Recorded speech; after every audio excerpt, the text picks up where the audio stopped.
baik apalnya, sifatnya, semuanya. Jadi nggak ada. Beda dengan kita manusia. Kalau mau melakukan sesuatu itu diteliti dulu. Bapak mau bikin rumah, nanya dulu, ini nanti desainnya gimana? Yang melakukan siapa? Biayanya berapa? Nanti berapa lama? Allah itu bersih dari hal demikian. Makanya ketika Isra wal Mi'raj, Allah itu menggunakan kalimat Subhan. Jadi ingat nih, ingat yang paling penting Isra wal Mi'raj itu yang hebatnya Allah apa Nabi Muhammadnya? Ayo, ketika bicara Isra wal Mi'raj nanti. Jadi yang hebatnya itu Allah, bukan Nabi Muhammadnya. Kalau Nabi Muhammadnya sama manusia biasa. Nggak mungkin Nabi Muhammad bisa terbang ke Sidratul Muntaha, 7 lapis langit dalam waktu singkat. Kalau bukan karena kebesaran kekuasaan Allah. Jadi ingat nih, terkadang Isra Mi'raj orang lupa yang diiniin Nabi Muhammad. Padahal kata kuncinya adalah keimanan, subhanallah. Ya. Jadi ketika Allah akan merancang sesuatu, melakukan sesuatu, Allah itu nggak butuh dengan sebab, Allah nggak butuh dengan ini, nggak ada. Jadi nggak ada rumus-rumus begitu. Ya. Contohnya kita punya anak, ya punya anak itu kan akibat karena sebab ada hubungan suami istri, betul apa enggak? Ya saya lihat gurunya cewek banyak benar ini Pak, wadon dulu nih. Gurunya pakai rompi perempuan banyak benar ini. Ini gimana kalau 1 bulan hamil semua ini? Bisa kelas kosong gitu. Putih terus ini bisa. Jadi luar biasa nih gurunya perempuan, kebanyakan.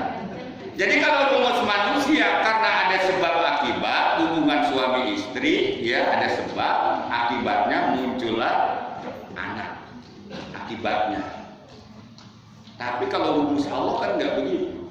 Allah tuh nggak perlu ada sebab akibat. Contohnya Allah, ya Siti Maryam hamil tanpa melalui hubungan suami istri, betul nggak? Ayo, itu kan nggak pakai sebab akibat. Nggak pakai asbab, itulah Allah, ya. Jadi jangan ada punya pikiran Allah tuh ketika melakukan sesuatu, merencanakan sesuatu, mendesain itu Allah tuh masih butuh-butuh demikian, nggak ada. Laisa kamitslihi syai'un, innama amruhu idza arada syai'an ayyaqula lahu kun fayakun. Ya, kalau manusia pengen punya anak hubungan suami istri dulu, kalau Allah enggak, Siti Maryam tahu-tahu hamil banget, kagak ada lakinya sampai sekarang dicari itu siapa. Ya, meskipun banyak cewek sekarang kayak Maryam gitu ya. Gunting orang ada lakinya, ya, nggak kayak begitu. Itu contohnya Siti Maryam, ya. Apa Allah digugat? Enggak, ya memang Allah berkehendak, ya. Memang itu sudah Allah kehendaki, nggak ada.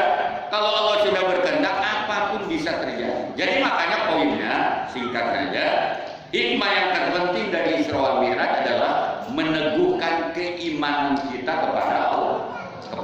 Jadi Bapak Ibu Dewan Guru nggak usah takut dalam menjalani hidup. Selagi akidah tauhidnya kuat, insya Allah hidup kita akan berkah. Yakin aja. Ini orang hidup mudah oleng, mudah macam-macam, ya galau menghadapi masalah, menghadapi hidup, karena memang lemahnya tahu, nggak usah takut lah. Apalagi menghadapi hidup dalam kondisi apapun, nggak usah sampai bunuh diri, ketakutan dan lain sebagainya, nggak usah.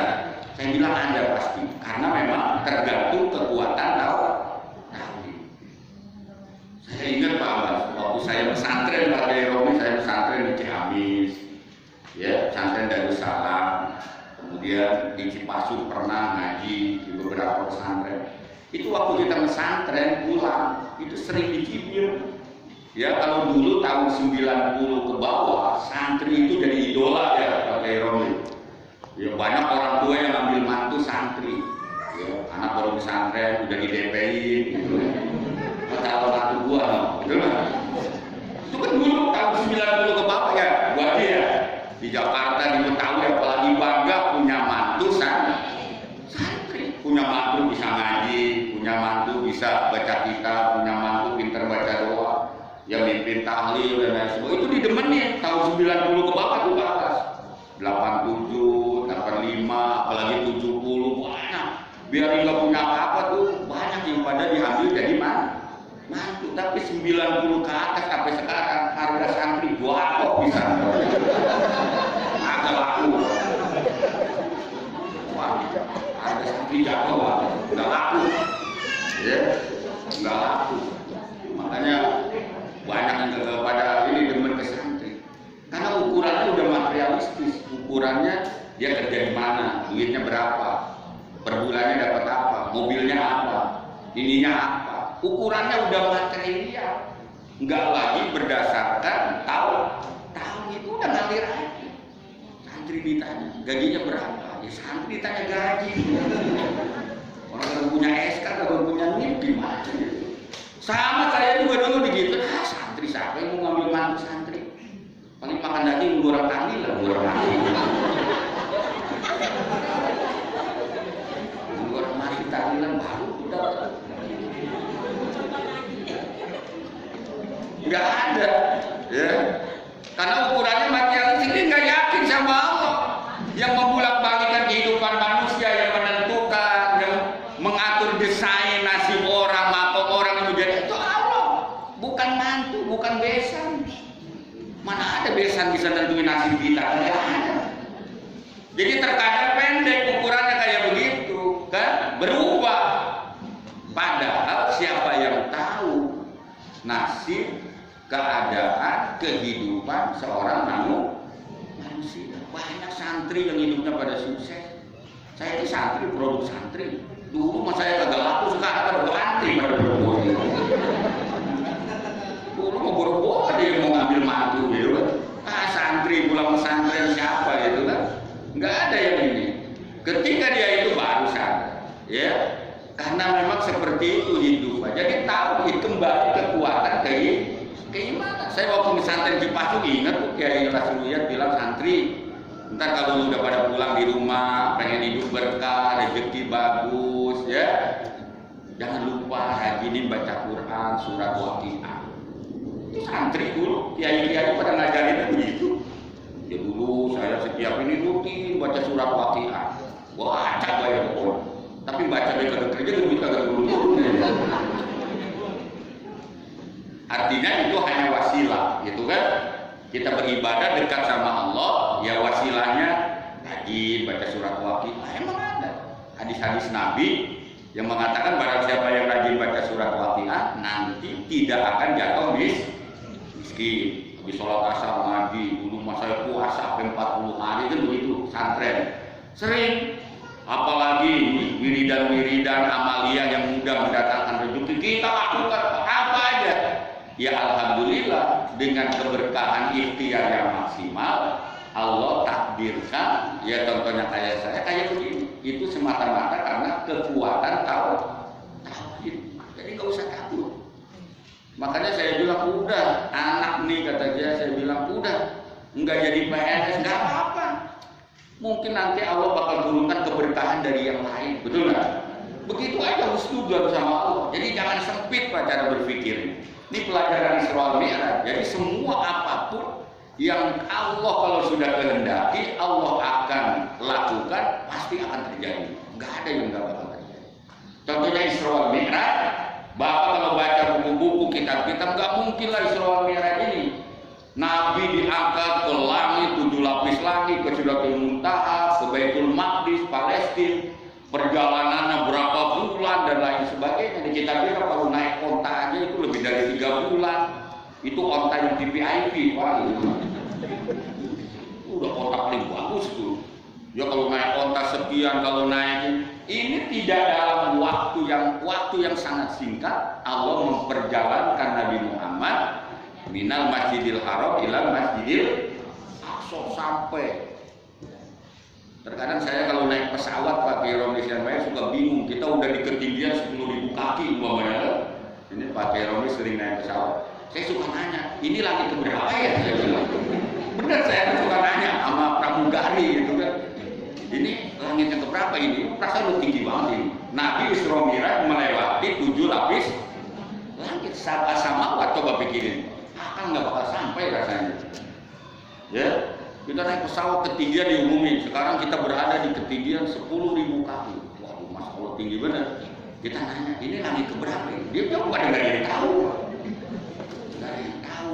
Ya, sementara Nabi Muhammad Mi'rajnya itu melewati 7 lapis langit.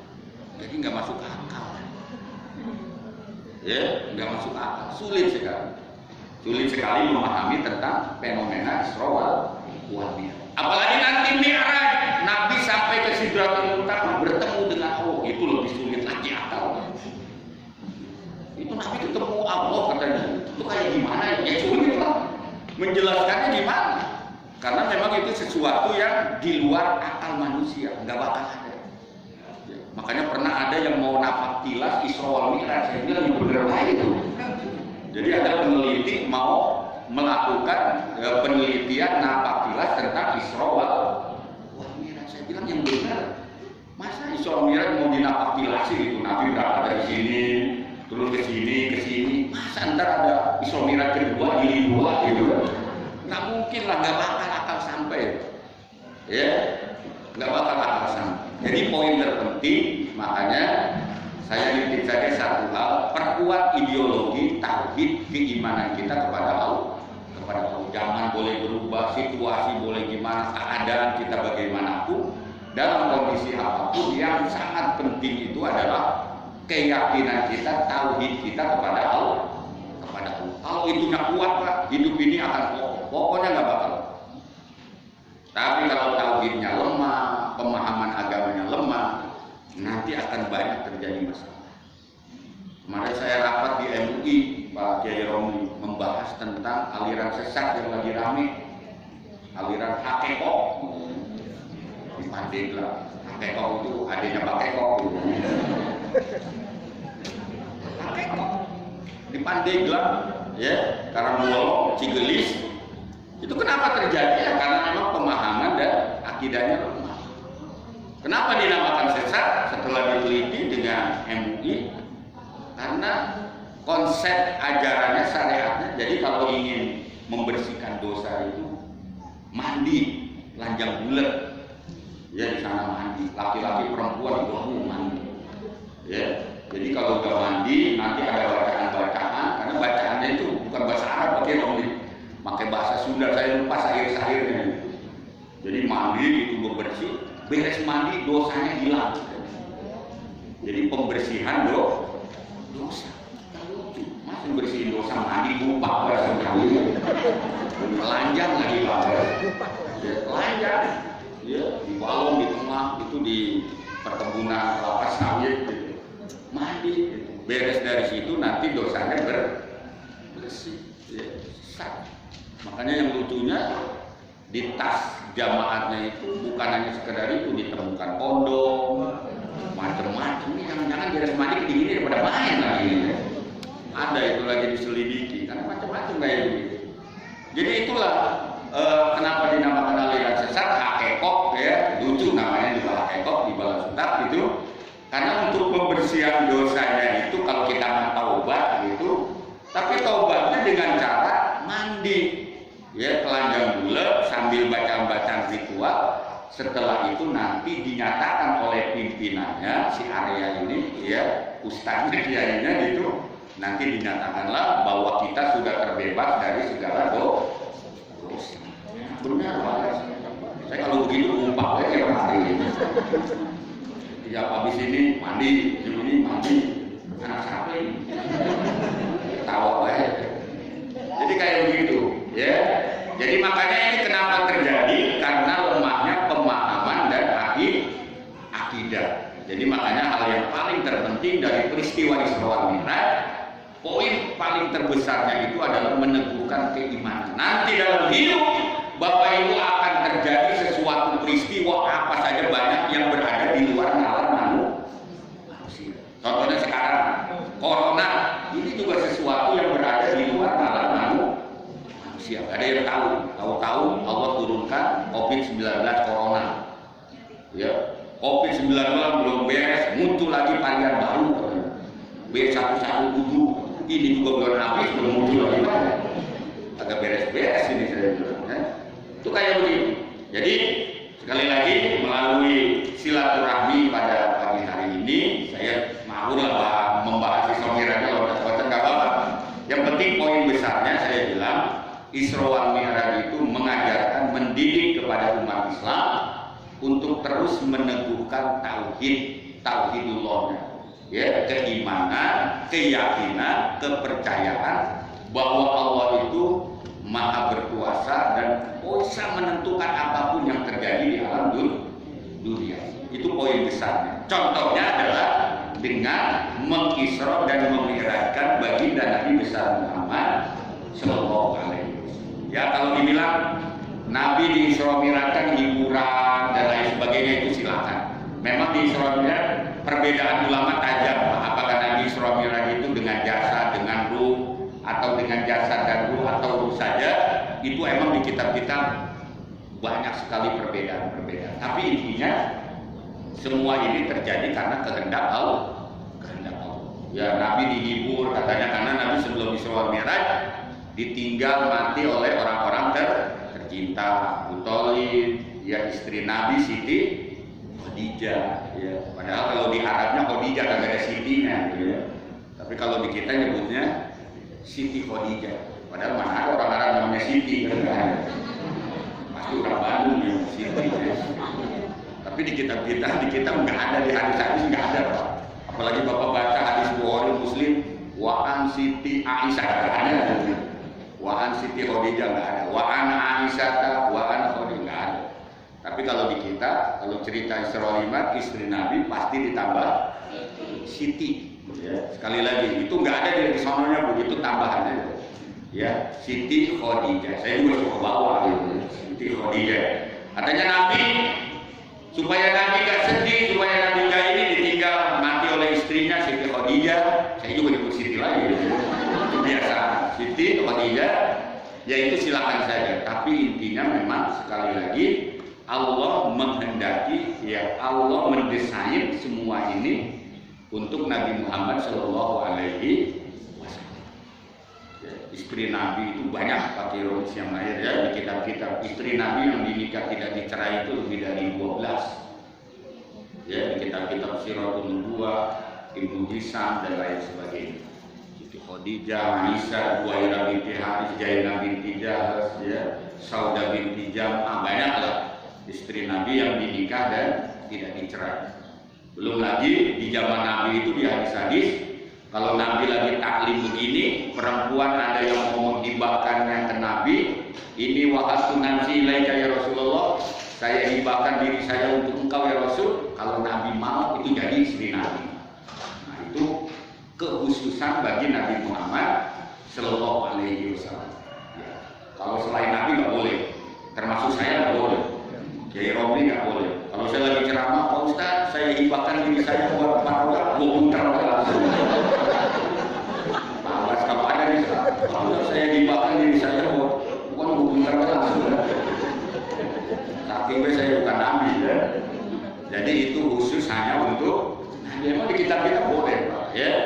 Jadi kekhususan disebutnya min kosol isi nubuwah. Itu kekhususan Nabi. Jadi banyak, jangan iri kita. Apalagi umatnya pengen kayak Nabi, nggak boleh.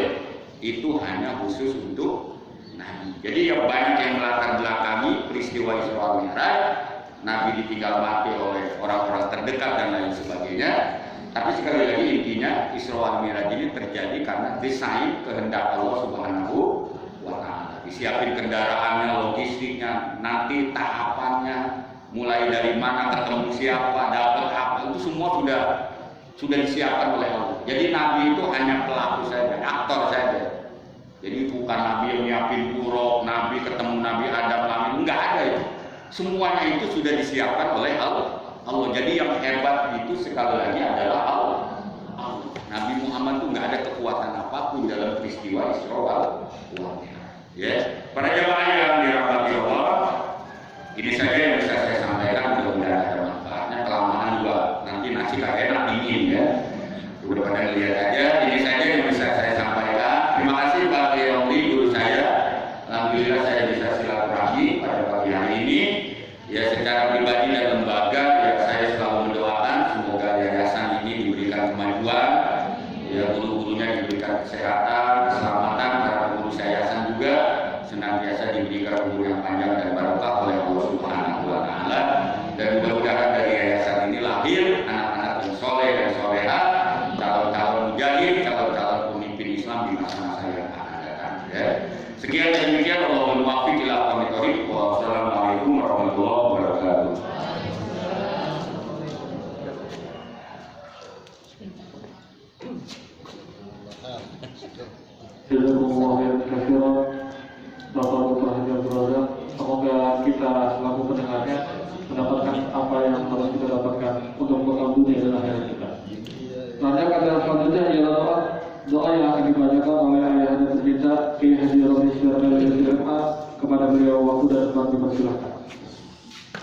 sekalian, mari kita akhiri dengan berdoa bersama-sama.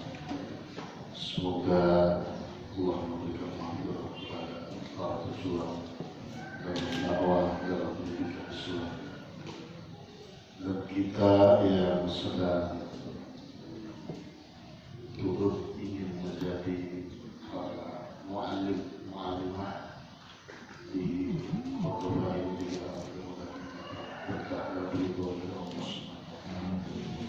على هذه النية وكل نية صالحة وإلى حضرة النبي المصطفى رسول الله صلى الله عليه وسلم الفاتحة.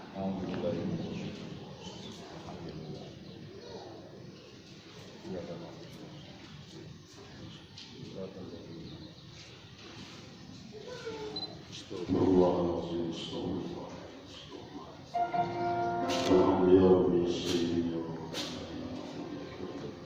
اللهم صل وسلم على سيدنا محمد وسلم ورضي الله تبارك وتعالى عن كل سادة وصحبه رسول الله اجمعين. بسم الله الرحمن الرحيم، الحمد لله رب العالمين، حمدا لله نعمه ويكافئ مزيده. يا ربنا لك الحمد ولك الشكر كما ينبغي لجلال وجهك الكريم وعظيم سلطانك. اللهم صل على سيدنا محمد وعلى ال سيدنا محمد كما صليت على سيدنا ابراهيم وعلى ال سيدنا محمد كما باركت على سيدنا ابراهيم وعلى ال سيدنا في العالمين انك حميد مجيد. اللهم حبب الينا الايمان وزينه في قلوبنا وكره الينا الكفر والفسوق والعصيان واجعلنا من الراشدين. اللهم اصلح لنا ديننا الذي هو اسمة امرنا، واصلح لنا دنيانا التي فيها معاشنا، واصلح لنا اخرتنا التي فيها معادنا. اللهم اجعل الحياة زيادة لنا في كل خير والموت راحة لنا من كل شر. ربنا اغفر لنا ولوالدينا وارحمهم كما ربونا صغارا. اللهم اغفر للمسلمين والمسلمات والمؤمنين والمؤمنات والاحياء منهم والاموات. ربنا ظلمنا انفسنا وان لم تغفر لنا الخاسرين. وصلى الله على سيدنا محمد والسلام على المرسلين والحمد لله رب العالمين. اللهم انك تعلم ان هذه الامور قد اجتمعت على محبتك وتوحدت عن نصرة الشباب واستدل لهم عرض وهي سيدها وابداها بالملك الذي لا يخلو وعنيتك على الشهادة بسبيل صلى الله عليه وسلم محمد سبحان ربك يصفون وسلام على المرسلين والحمد لله رب العالمين. السلام عليكم ورحمة الله